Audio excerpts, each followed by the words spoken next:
Hello, is it morning or afternoon? It's just gone 12, so good afternoon, everyone. If I can just call Paul and James to join me on the virtual stage, so I feel less in the firing line. Fantastic. Thank you, gents, for joining me. So obviously, welcome everyone. Great to have you sort of join us for this session on local government service redesign.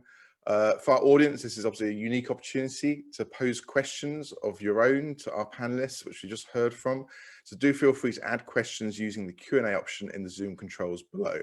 Obviously, I've got a few questions that have been submitted. I've got a few questions up my sleeve. You'd be disappointed if I didn't. But James and Paul, you need very little introduction after your presentations.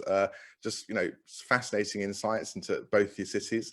But if you can perhaps just give us all a sense of, I suppose, what the COVID response has revealed, either for your own city or your thoughts more generally on local government, in terms of the strengths and opportunities to do things better. So perhaps, Paul, let's pick on you first. Thanks, James. Hi, James is actually. Nice to see you again, both.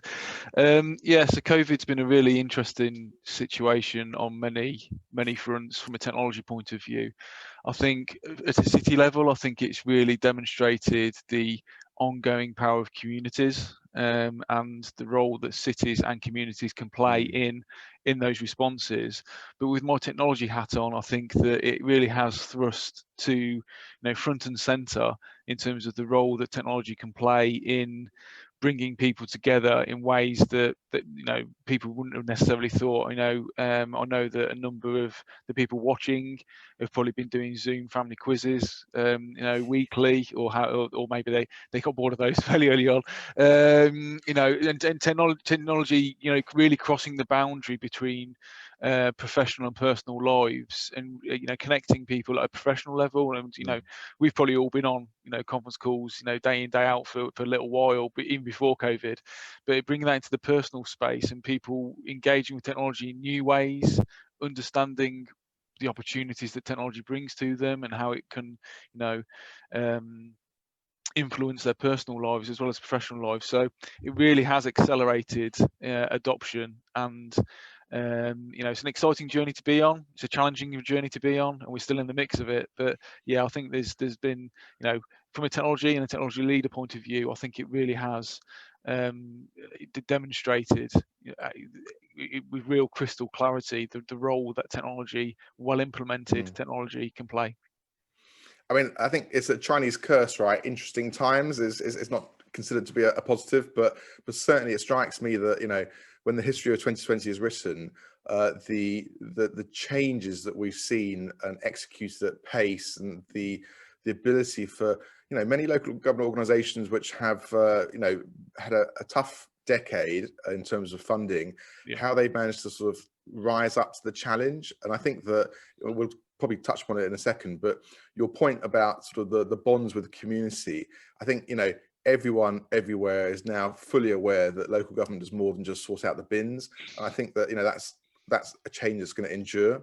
Certainly, I can't imagine that we're going to go back to the sort of same sort of shrug shoulders sort of attitude that many residents may have had previously with local government. So I know that transformation is a word that is much overused, and not least by me, but 2020 has been that kind of year. So James, I mean, what sort of, picking up upon what obviously Paul just said, what sort of new ways of working and delivering services do you think are going to sort of endure beyond the crisis? So what have you sort of seen work that you think that's not just a response to now, that's something which is going to be put into place long term? So I think one of the things I've seen in terms of the pandemic is, in some ways, it's got us back to the heart of public service in a way that there's a lot of kind of buzzword transformation programs, efficiencies. There's a lot of kind of middle management jargon chucked around a lot. And I think we've been caught up in a decade of austerity and cutbacks and changes, which has led to a lot of thinking in those veins. And sometimes I think we've lost a sense of who we are and why we do the jobs we do. Because I think most people join councils or local authorities to make a difference, and that's a massive cliche. But I think it boils down to we're in it because it's thinking about something bigger than ourselves. You know, we serve communities, we serve cities, we serve the people, residents that we're responsible for. So I think sometimes we can become a bit disconnected from that. I think the pandemic has really highlighted that actually. So one of the things we did was we set up a coronavirus helpline that we ran through our contact centre. I mentioned it in the talk, but actually hearing people in their kind of real life vulnerabilities at that point when there's so much chaos, and the people then feeling their own vulnerabilities around the pandemic and it unfolding, I think got people back to the core of public service, and there's a pride in coming to work, and there's a pride in being a key worker and doing what you're and actually that is what we need to keep and take forward. It's not about big transformation programs and other sort of well-meaning management models. It's about keeping that core of public service and understanding why we come to work, why we get that motivation to make a difference and really do the best by our cities. I think if we can keep that going, that will have a huge power and impact beyond any fancy management diagrams or anything. So I think that's something we really need to hold on to. Totally agree. I mean, so Paul, I mean, sort of picking up on that point, I mean, how can you as a leader in Coventry, how can you sort of harness that renewed sense of mission that hopefully is much more apparent to all of your colleagues across Coventry City Council? Yeah, I mean, it's a real challenge. I mean, I think that you touched on a point in the previous question, James, about funding, and since 2010 it's been a very difficult funding position for local government, and COVID hasn't helped with that situation, and I think that everyone will be seeing the same sort of news about the impact on the economy that COVID has and continues to have. So it kind of almost is a case of we go again. From a local government point of view, we roll our sleeves up and we do what we need. We do what we do. But the margins have become finer, in terms of the ability to keep on doing that. So it was really challenging in terms of that. I think that what it does do is that it gives that kind of, and it touches on some of James's points about, gives that shared sense of priority. I mean, Coventry City Council offers, and it's been the same for Southampton, I guess, it offers over 800 different service lines. So, it's ranging from, social care to bins to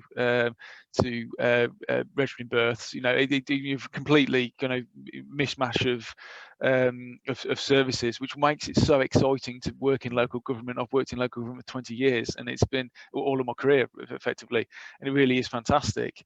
But it gives something as big as COVID gives a overall sense of prioritization, because there's a need. We need to look at how do we better deliver service, how do we make sure that citizens and communities continue to be at the heart of everything that we do, how do we, with my technology hat on, how do we use technology to really enable that change. So it's not easy. There were some really tough decisions for all local government organisations across the country, but I think there is some exciting opportunities that do come out of that, in terms of having to innovate, having to think differently, having to work closer with communities around perhaps new models of service delivery that no one's really ever thought about before. So it is exciting, but I think it is going to be really challenging over the coming years, as we continue to recover from not only the pandemic itself and the management of the pandemic, but the economic impact that the pandemic has had. I mean, bring you back in, James. I mean, obviously there's COVID, there's sort of the long shadow of austerity that we've sort of lived under, particularly local governments lived with, but obviously there's also an acceleration of sort of long-term changes in terms of, I suppose, citizen expectations, stakeholder diversity, empowered citizens and sort of self-service. Obviously, the changes to sort of retail demand on the high street. So, I mean, from this perspective, how do you see that sort of shaping the conversation in Southampton about sort of the future pattern of service delivery and provision? Nice, easy question. No, there's a lot in there. So I think I think one thing I'll pick on is the strength of communities. I think that's something we saw really positively in COVID. So we were getting ready, delivering food parcels and setting up support, which was needed. But equally, there were mutual aid groups, forming Facebook groups with thousands of people joining, sorting themselves out, which is positive and something we need to support and facilitate. And sometimes we need to make sure government doesn't get in the way of communities being sustainable and supporting themselves. So there's a balance there, and I think that COVID hopefully has led to some of those trends happening. I think in some ways it's too early to call what the real long-term changes will be. You know, depending on what we're still in, aren't we? It's still live, so it's difficult to see whether high streets will recover. I think digital tech will be, it's seismically changed that, and home working and remote working, there's been some huge leaps that way. Most organisations are already jumping on that as we are. So I think it's about reflection and learning. I don't think we can, I think if we could claim we could predict the future, and we'd be fooling ourselves as numbers, but I think it's about seeing things as they come out of this situation and looking at what the good things are we want to hold on to, and monitoring how things change. But the strength of communities is a really important one. And I think sometimes I've seen some organisations be quite rash and try and withdraw their face-to-face offer of things quite early on, thinking that everyone's on Zoom now. But personally, we're not doing that. We think that possibly is a bit soon.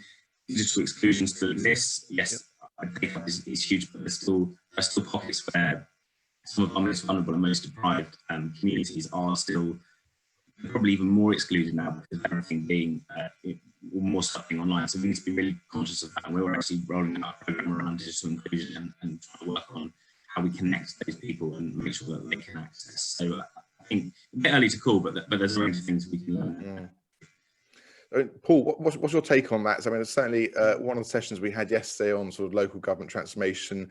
You know, a number of the participants spoke about how they were looking to permanently close sort of service desks. So, what's the perspective that you and your team are taking in Coventry? So yeah, it's a real challenge. I mean, I think from an IT point of view, from an IT service provision point of view, we haven't run a face-to-face service for 9 months. We implemented smart locker technology, increased the number of people on phones, done more self-service. But that's an easier ask because we're dealing with employees. Our customer service centre, which is in the city centre of Coventry, has been open for face-to-face service pretty much throughout because of people making payments and those sorts of things. People that don't want to use the online services that we've got available, and I think this is where we absolutely, as an industry, need to kind of have the conversation with our citizens, the people that we serve, about what is going to work for them moving forward. And you know, James touched on digital exclusion. You know, there's a big issue across the country about digital poverty as well. That, you know, you can be the best connected city in the world, but can your citizens afford to connect to the infrastructure that you provided?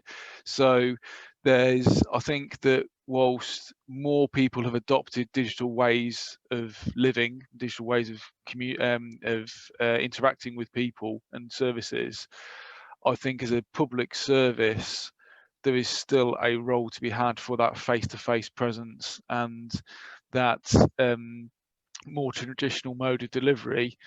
As local government leaders, I think it's about how do we balance that against the public health concerns about, you know, that in the current climate, and also the cost model that means needs to be in place to continue to deliver a face-to-face service, which, I mean, everyone watching the call would have seen the same kind of analysis over the years about the number of pence it is more to do a face-to-face transaction than it is online. I think since 2005 those numbers have been kicking around.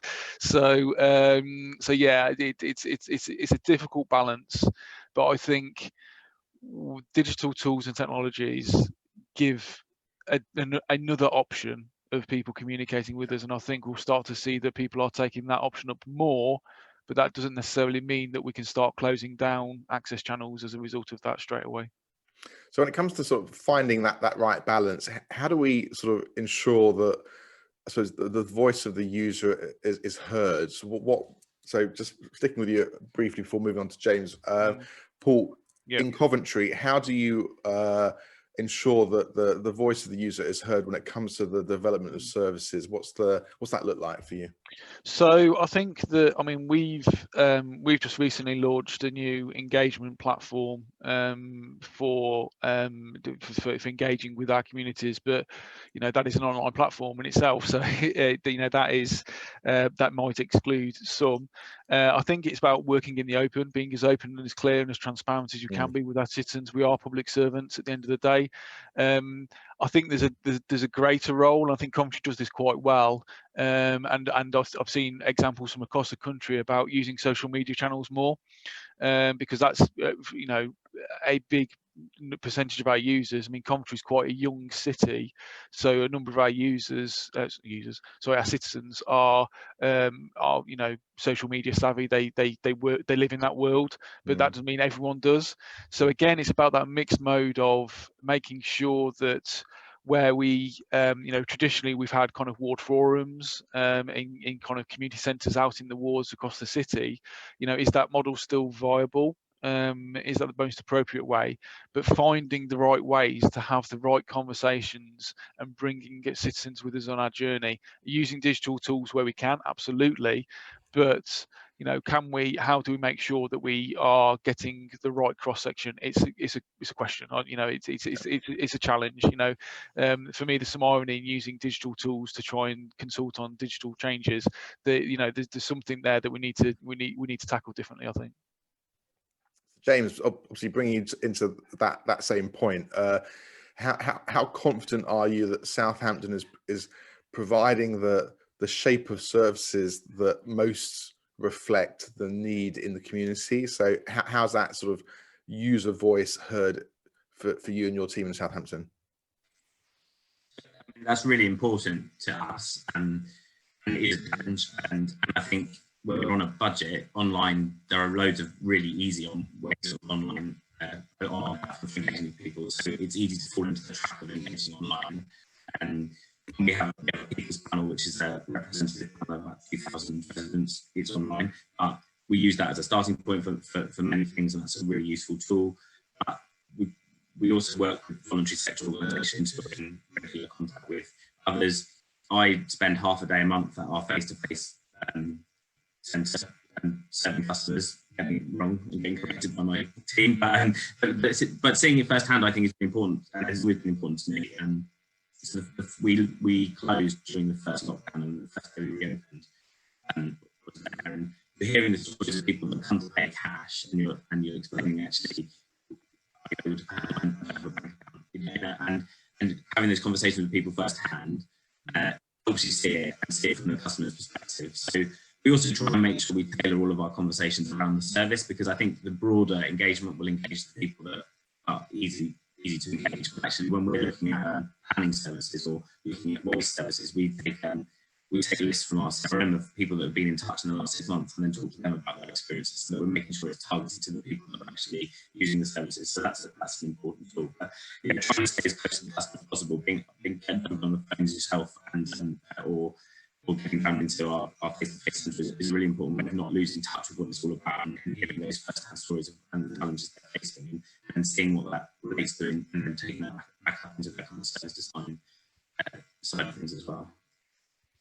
So it strikes me that as we move to, I suppose, more agile, iterative approach to developing services that we've seen at breakneck pace in 2020, this can be sometimes out of sync with the expectations of policymakers, who generally want to be photographed standing next to, I guess, big shiny things. So, I mean, as we sort of mentally shift towards the idea of iterative change and sort of service development, how do we ensure that our audience is able to build the case for that when the inclinations of policymakers, as I said, is to sort of point to some monolithic thing that has been created?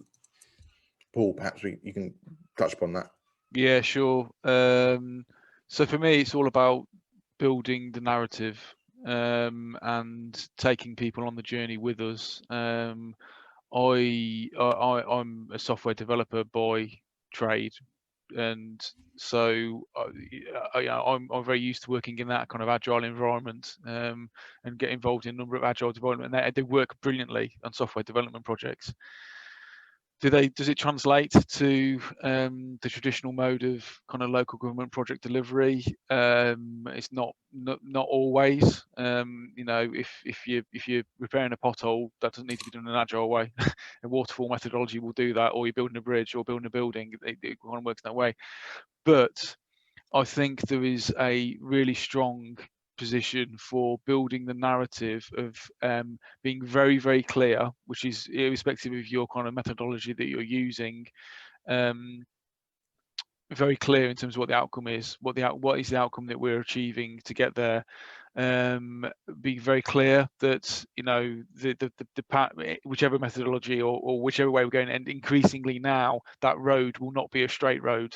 There may well be diversions in the way that you have to go on this, and to a certain extent the route that we start on will probably not be the route that we end upon, and that is a big challenge as well from kind of traditional kind of public sector and public service kind of delivery methods. But if you just look at some of the phenomenal work that GDS are doing for central government in terms of changing the online services, and what they've spun up in a matter of days for not only COVID but also just generally as they've been doing for the past few years or so. So it's a challenge, but I think building that really strong narrative, bringing everybody with us, not only our citizens but also our key decision makers within the organisation with us. It helps. It needs a bit of coaching and kind of really strong messaging as we're going on that journey. But I think as I say, it comes back to that narrative, and that yes, there might not be a big kind of shiny ribbon cutting moment, but actually the output for our citizens is as equally exciting as opening a new building or opening a new service.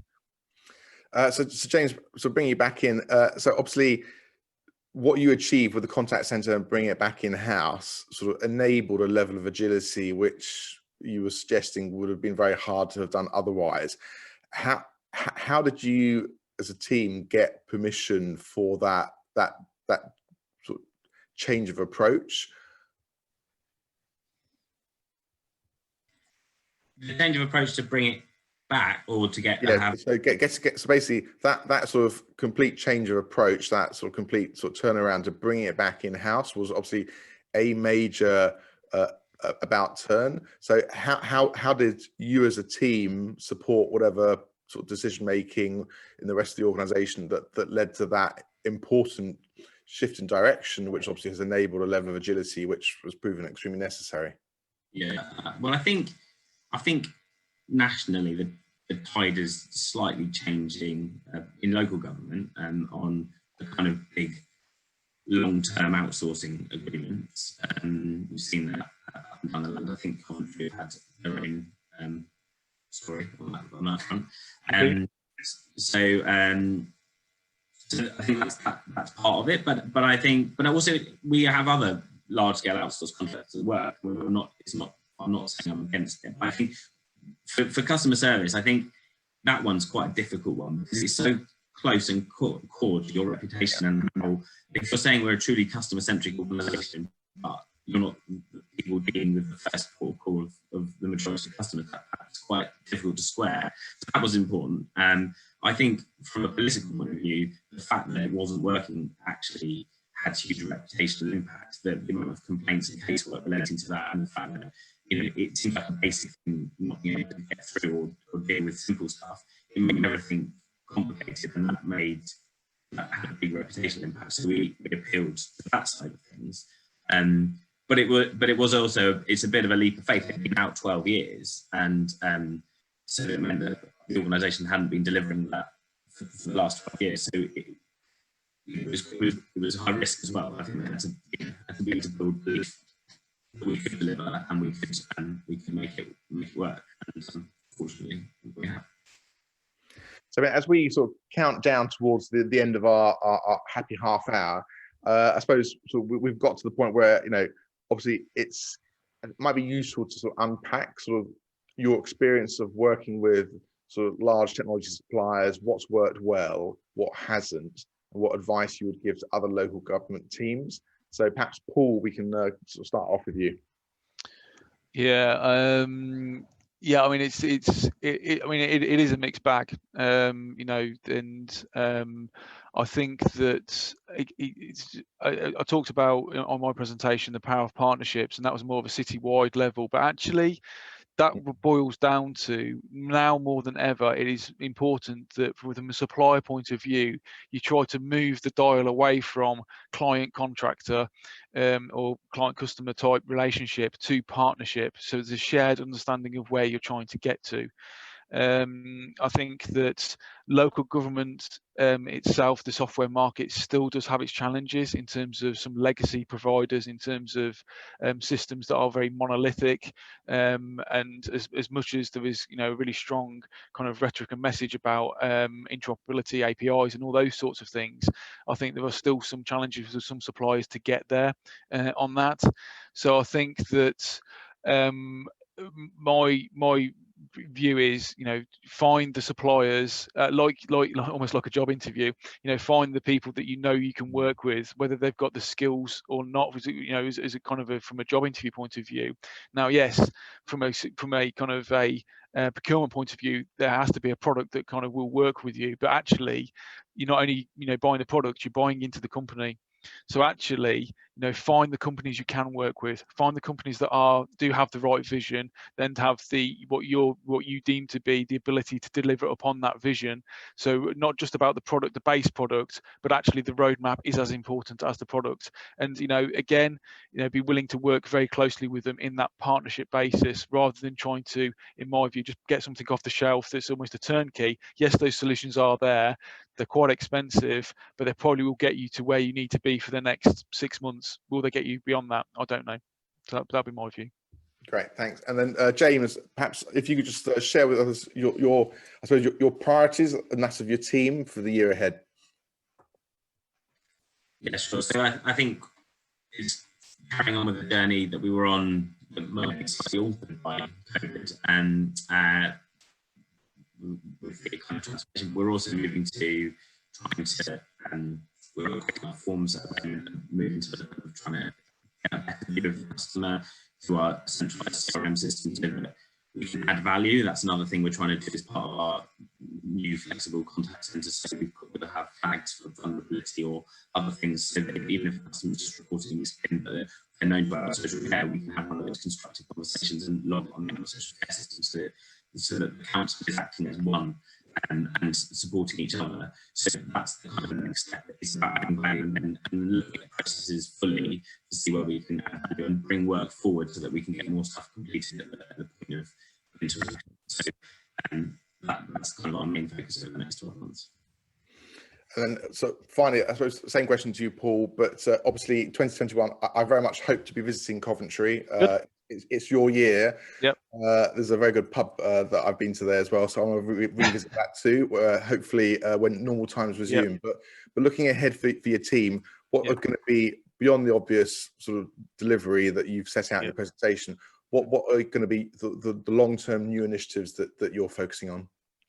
So obviously, you know, city culture is a big deal, as you mentioned, James. And I think for us, the ongoing reset and recovery of the city, in terms of, in essence, the city, you know, needs rebooting, to use an IT term, based on kind of what's happened. And I think that we are, you know, balancing the really exciting times the City of Culture brings with actually how do we make sure the organisation recovers, the economy recovers, what can we do to do that, to help with that, what do we do to help our communities. So, and not least of all, we also need to think about the ongoing probably impact of EU exit as well. You know, how do we balance all of those things? So there's lots of plates spinning, which again is one of the reasons it's so exciting and challenging to work in local government. but I think it kind of does you know, how do we reset and recover? And I think that's the ongoing theme probably across the country in terms of resetting, you know, where we are as a city, and how do we recover from that, you know, across all of those, you know, big areas, the economy, the environment, whilst also from a commentary point of view having a fantastic party for 2021, leading into the Commonwealth Games in 2022 as well. So it's a really interesting and exciting time. Well, I look forward to reconnecting with both you, Paul and James, obviously in the year ahead, and obviously I wish you both all the very best. But thanks everyone, obviously in the audience too, for your time today. It's been, I think, a really great conversation, and a real pleasure to get to hear about the great work being done in these two great cities. So all the best. See some of you, maybe all of you, in the next session, where we have Rupert McNeill, the Chief People Officer of the UK Government, joining our panel, where we're going to be looking at questions around public sector leadership. But until then, it's a cheerio from me and from our esteemed panelists. Thanks again. Thanks, guys. Thank you. Bye.